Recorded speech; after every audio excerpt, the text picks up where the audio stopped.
Olá, pessoal! Nossa aula será sobre produção de energia, como os seres vivos produzem energia para se manterem vivos.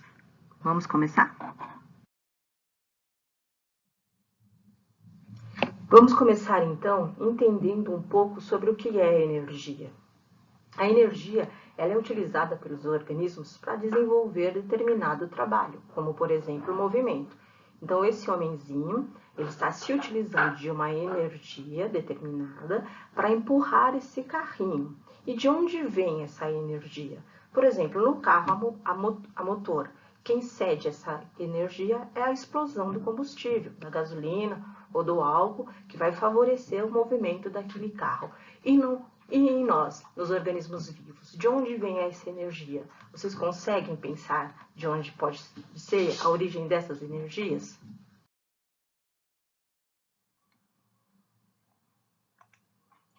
Provavelmente, então, como resposta à pergunta de onde vem a energia, vocês devem ter pensado dos alimentos.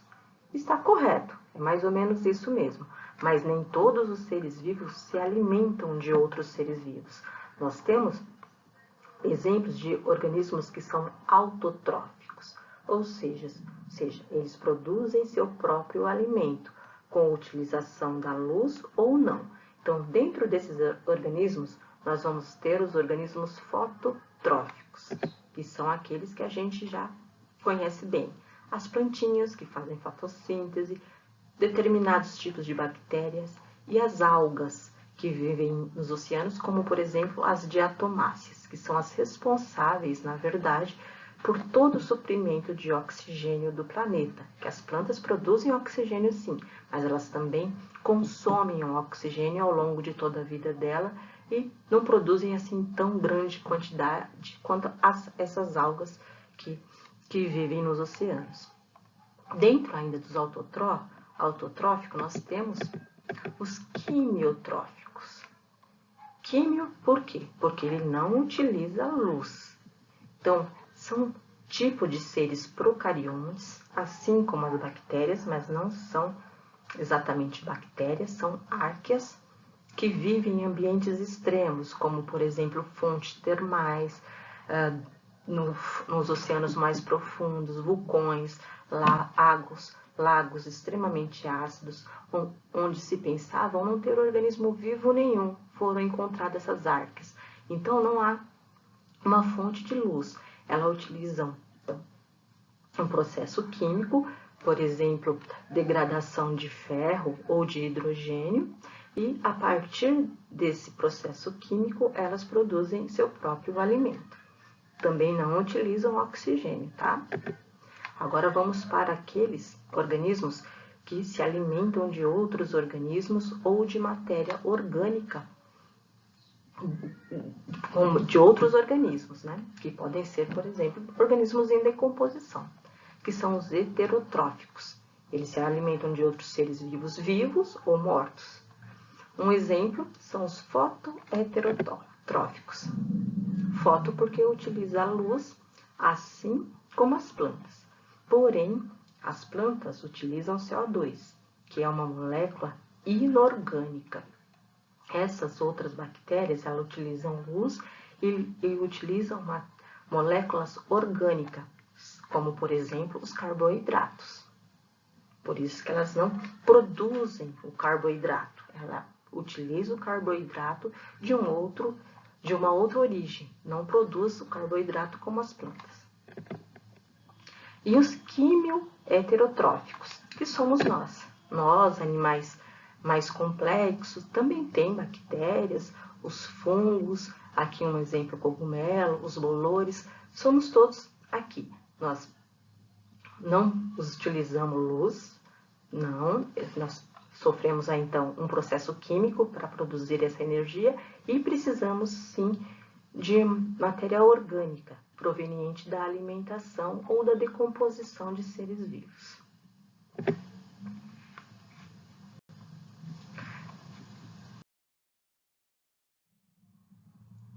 Ok, então vimos que os organismos vivos, para realizarem um trabalho, precisam de energia.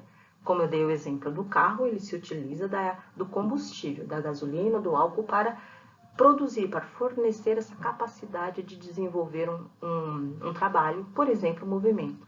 Mas em nós, onde é essa energia? O que é essa energia? Então, em nós, é uma molécula. Essa molécula ela é chamada de adenosina trifosfato, ou mais, normalmente a gente costuma chamá-la de ATP. Essa energia ela é produzida, dependendo do organismo, em determinadas organelas celulares. E nós veremos que essa molécula é produzida nas mitocôndrias. Então, o ATP, ele é chamado assim, ele é formado por um tipo de açúcar, que é a ribose, uma base nitrogenada, que é chamada de adenina, e 3 grupos fosfatos. Então, quando esses grupos fosfatos são quebrados ou são desligados, eles liberam uma quantidade de energia que é capturada pela célula ou por determinadas proteínas da célula que vão realizar o trabalho. Um movimento de uma molécula, por exemplo, lá no transporte ativo, de dentro para fora da célula, ou de fora para dentro. Então, tinham certas moléculas que precisavam utilizar o ATP para esse transporte. E para muitas outras coisas, as células usam o ATP. Então, quando esse ATP perde um grupo fosfato, ele libera energia para a célula utilizar e é chamado, então, de ADP. Ou seja, adenosina trifosfato. Então, é uma molécula muito parecida com ATP, mas faltando aqui um grupo fosfato. Então, por isso que ela é chamada de fosfato, que são 2 grupos fosfato. Então, dentro desse mecanismo de formar essa molécula, esse ADP vai ganhar um grupo fosfato e se tornar ATP. O ATP, então, quando é utilizado, perde um grupo fosfato, se torna ATP e vira esse ciclo aí de renovação da molécula energética que as nossas células utilizam. Vamos falar agora, começar a falar dos tipos de produção de energia por diferentes organismos. Então, nós vamos começar pela fotossíntese. Como nós já dissemos, o maior representante deste grupo são as plantinhas. Que as plantinhas, elas fazem o quê? Pegam a luz solar, o CO2 do ambiente, produz a energia necessária para a sobrevivência dela, libera oxigênio no ar. Então, aqui está a equação, uma síntese, um resumo dessa equação da produção da fotossíntese. Então, como reagente, a planta vai utilizar 6 moléculas de CO2 mais 6 moléculas de água. Essa água, a plantinha vai tirar do solo ou do substrato que ela estiver ali no momento. A luz, que é a fonte, né, para desencadear a produção de energia, e como produto ela vai ter uma molécula de glicose, que é o carboidrato que ela vai usar para se alimentar, e 6 moléculas de oxigênio que ela vai liberar para o ar. Então, essa é a síntese da equação da fotossíntese. Aqui tem uma célula de planta, muito parecida de vegetal, muito parecida com a nossa, com algumas diferenças, que tem esse vacúolo aqui, que é característico dos vegetais, e tem também os cloroplastos. O cloroplasto é a organela onde toda essa reação vai acontecer. Então, as plantas, ela tem só cloroplasto? Não, elas também têm mitocôndria. Uma planta adulta que já alcançou o seu porte máximo, ela tende a fazer respiração como a gente. Eu vou explicar mais adiante como é o processo de respiração. Mas ela, na falta de luz, ela também vai respirar assim como a gente. Essa aqui é uma imagem de um microscópio de uma folha, da parte de baixo da folha de uma planta, mostrando um estômato. Esse estômato é onde acontece essa troca gasosa, onde o CO2 entra na planta e o O2 é liberado. Então, funcionaria mais ou menos aí como o nosso nariz, esse estômato. É possível vê-lo apenas ao microscópio. O microscópio óptico já é possível vê-lo. Eu mostrei isso para alguns alunos no início do ano. Agora vamos nos aprofundar um pouquinho mais na fotossíntese. Eu não vou entrar aqui em toda a reação química da fotossíntese, porque seria uma aula só para isso, e vocês também teriam que ter um conhecimento químico maior, mais desenvolvido para isso, mas aqui vai ser suficiente para vocês entenderem bem. Então, essa imagem que vocês estão vendo aqui é do cloroplasto, daquela estrutura pequenininha lá que eu mostrei para vocês dentro da célula do vegetal. Dentro desse cloroplasto tem a clorofila. A clorofila é um pigmento verde, é o que dá cor à planta, aos nossos vegetais verde. Então, essa clorofila, ela que vai captar a energia do sol, a energia luminosa. Ao captar essa energia luminosa, ela vai quebrar moléculas de água que já vão estar dentro da plantinha. Ao quebrar as moléculas de água, que a água é feita de hidrogênio, né, e oxigênio, ela vai liberar o oxigênio nesse momento para nós, que nós utilizamos esse oxigênio, e o hidrogênio ela vai passar por uma outra fase, que seria a fase escura, que a fotossíntese ela é dividida em duas fases. Fase clara ou fotoquímica, foto de luz, e fase escura ou química, que acontece na ausência da luz. Então, esse hidrogênio será transferido para esse outro site, para esse outro espaço dentro do cloroplasto, junto com essa quebra que a clorofila fez da água, ela também produziu uma molécula de ATP, porque aqui dentro também tinha bastante, também tem ADP, então ela pegou esse ADP, ligou um grupo fosfato e produziu uma molécula energética, mas ela ainda não vai usar essa molécula energética, ela vai transferir ali para esse outro processo químico. Aqui, nesse processo químico, é que vão ter a entrada do CO2, aqui ela vai utilizar 6 moléculas de CO2 nesse processo químico, vai utilizar o hidrogênio que veio da quebra da água aqui na fase clara, e esse ATP vai servir de combustível para que todo esse processo ocorra. Então, ele vai pegar todos esses ingredientes, vai liberar água, a planta ela transpira, não transpira? Transpira muito a planta. E vai montar, vai construir uma molécula de glicose, um carboidrato que vai servir de alimento para essa planta. E além disso, uma parte desse CO2 que ela retirou do ar, que ela utiliza, uma parte ela vai utilizar nesse processo, a outra parte ela vai incorporar ao seu corpo, ao seu organismo. Quando você queima uma planta, o que é mais liberado? Não é o CO2? Então, esse CO2 que ela está pegando aqui do ar, está fazendo esse processo químico para liberar água, para produzir a glicose, e uma parte desse CO2 ela vai incorporar ao corpo dela enquanto ela cresce. Agora vamos para o processo de respiração, que é aquele processo que nós, seres humanos, por exemplo, fazemos, certo? E onde ocorre todo esse processo? Ele ocorre numa determinada organela da célula.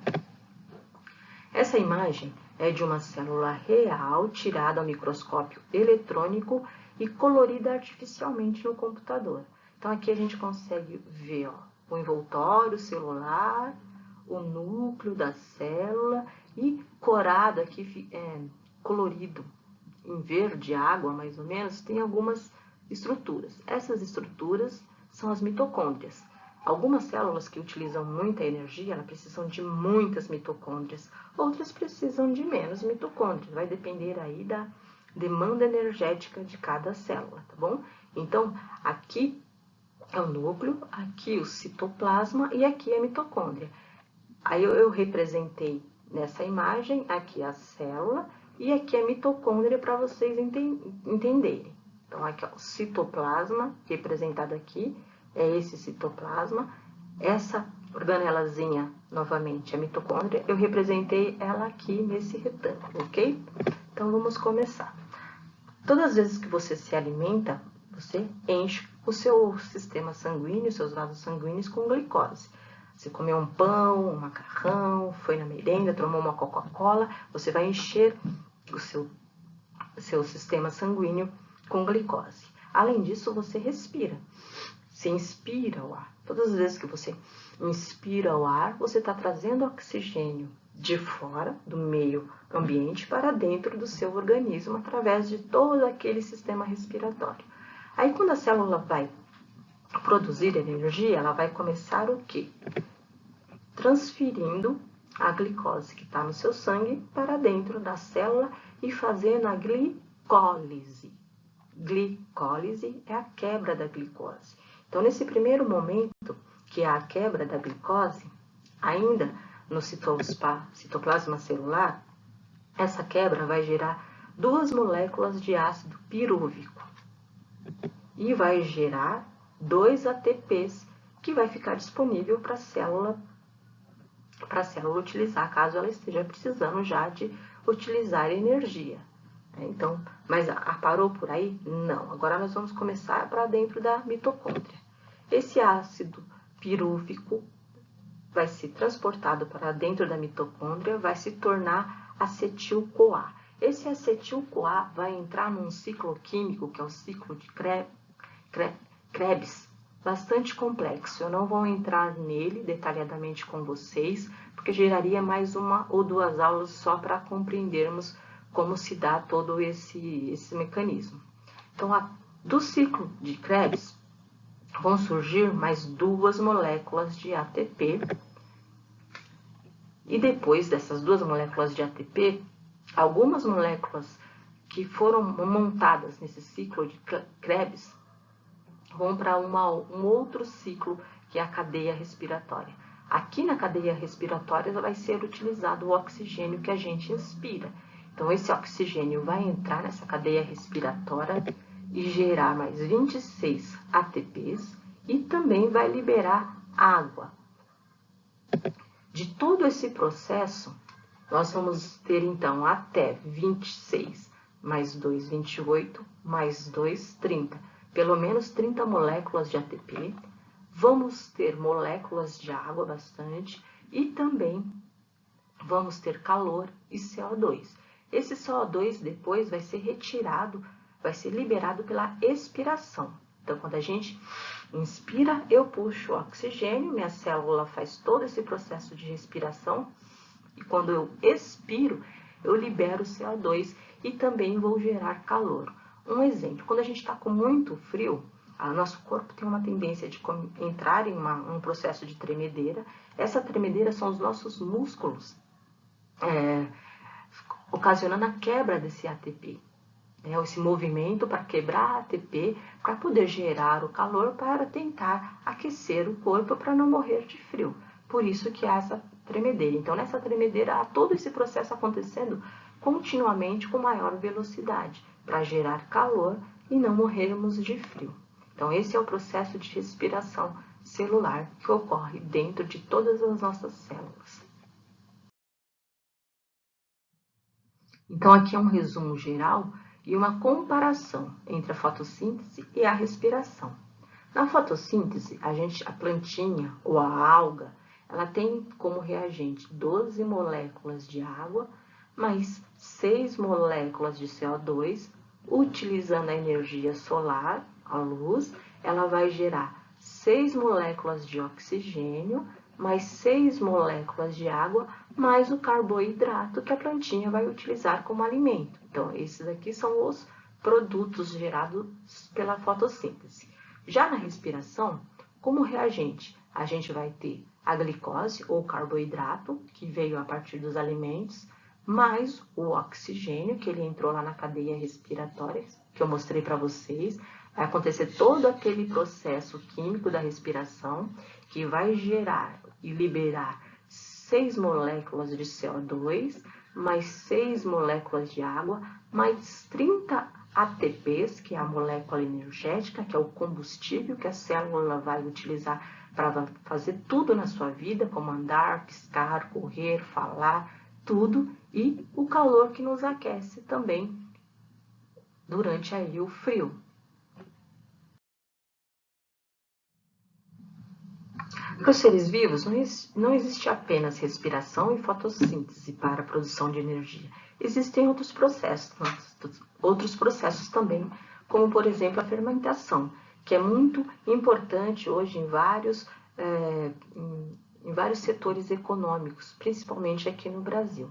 Então, da mesma forma que na respiração se utiliza a glicose, na fermentação também. Então, vai se utilizar a glicose, quebrar ela em moléculas de ácido pirúvico. Essas moléculas vão sofrer um processo químico até gerar etanol, por exemplo, nesse caso. São os fungos que vão gerar etanol. Então, o nosso etanol ele é produzido dessa maneira. Ou então gerar ácido láctico, que é o componente do nosso iogurte. Quem vai fazer isso? O lactobacillus, um tipo de bactéria que faz essa fermentação láctica e faz da onde são produzidos os iogurtes. Então, essa é um tipo de processo que nós, seres humanos utilizamos para o desenvolvimento econômico. Aqui no Brasil, por exemplo, tanto para produzir bebidas alcoólicas, como o etanol que utilizamos como combustível no carro. Aqui estão as questões, são poucas questões, respondam da forma mais objetiva e curta possível, não precisam se prolongar muito nessas respostas. O que vocês não souberem responder, deixem, pulem para a próxima. Quiserem perguntar para mim, eu estou disponível pelo WhatsApp. Alguns alunos já têm feito isso com certa frequência, então não se sintam inibidos, podem entrar em contato. E mesmo assim, eu peço que vocês ponham essas respostas no caderno, que assim que voltarmos pessoalmente, para aqueles alunos que não têm condição de passar essas respostas para mim pelo WhatsApp ou por e-mail, eu vou estar revendo o caderno, revendo a nota que já foi digitada do primeiro bimestre, inclusive a do segundo bimestre, se houver algum problema. Aqui estão as datas divididas por sala para entrega, que é para facilitar, na verdade, mais para mim, para na hora da correção eu tenho ali os dias mais ou menos divididos. Mas à medida que vocês forem terminando, podem começar a me enviar. Não precisa ser necessariamente nesses dias. Se houver algum problema, não conseguiu fazer até esse dia, não se preocupe, pode entregar depois, que eu também aceito. Aqui tem algumas outras orientações, caso vocês precisem, tá? Até mais, eu espero que a aula tenha ajudado um pouco vocês a entender esses processos de produção de energia, que é bastante complexo, que eu sei.